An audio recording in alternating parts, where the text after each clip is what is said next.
Buyur.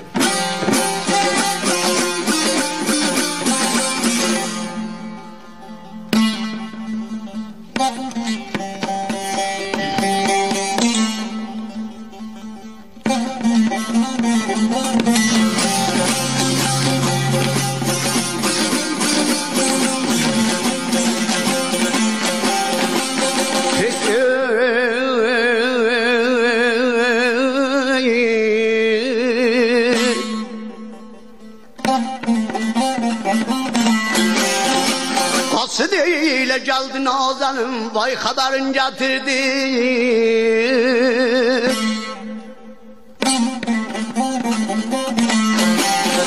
O cananın ile ellerin Nazan'ım yadıma düştü.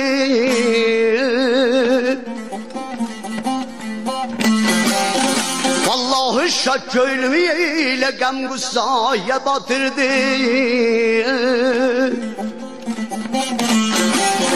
Gülşan'da yeyle güllerim yadıma düştü.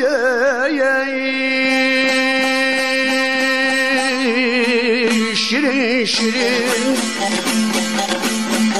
kar yağar şirin şirin, Ferhat Davut çapanda çağırardı şirin şirin gelirem.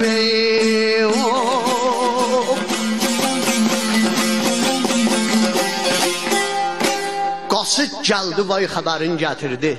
O cananın elleri yadıma düştü. Şak göylümü qəm qıssaya batırdı. Gülşanda güllerim yadıma düştü. Qərib 7 ildir qürbətdədir, vətəndən ayrıdır. Namə gəlib nənəsi ilə bacısından, qardaşın dünyadan gedib. Biz o qədər səndən ötürü ağlamışıq, ikimizin də gözlər nəbini olud. Evin yıxılmasın, nə qədər qalacaqsan qürbətdə. Qərib ona görə Hələb paşasına bu sözləri oxudu. Paşam sağ olsun, qasid gəldi, vay xəbərin gətirdi. İcazə versən mən hərəkət eləyim, gedim ana bacımdan sahib olum. Şak göylümü qəm qustaya batırdı. Gülşanda güllərim yadıma düşdü. Axı icazə versən qalmayım, gedim. Dalı bəndim belə deyildi, qürbət havasıdır. Rəhmətli Aşıq Dərviş oxuyardı.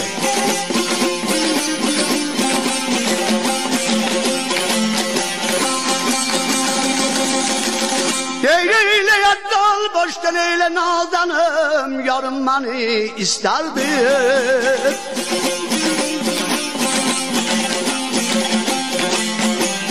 Vallahi tabip kimin eyle yarlarım beslerdi.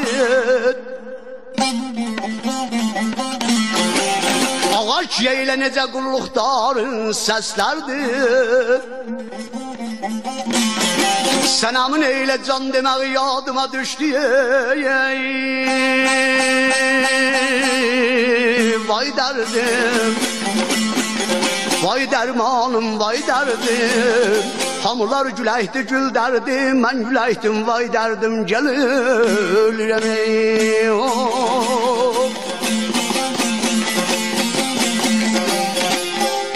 Əzəl başdan yavrum beni isterdi. Tabip kimin yaralarımı bəslərdi. Ağay ki necə qulluqdarın səslərdi. O sənəmin can deməyi yadıma düşdü.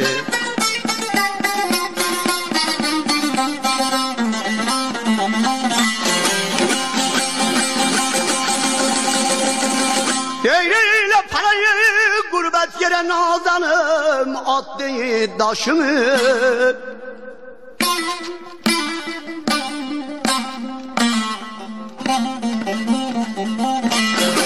Akı döndərdi ilə ummana gözüm yaşını.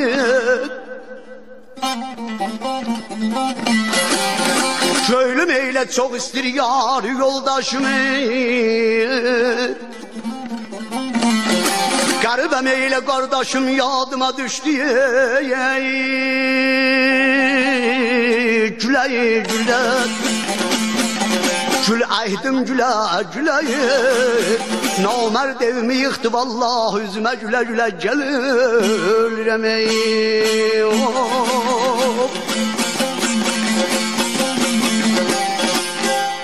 Fələk qürbət yeri atdı daşımı. Döndərdi ummağına gözüm yaşını. Göylüm çox istir yar yoldaşımı. Qəribəm Heydərim yadıma düşdü. Oxudum qürbət havasıydı. Siz əziz görənlərin salamətliyinə sağ olasınız.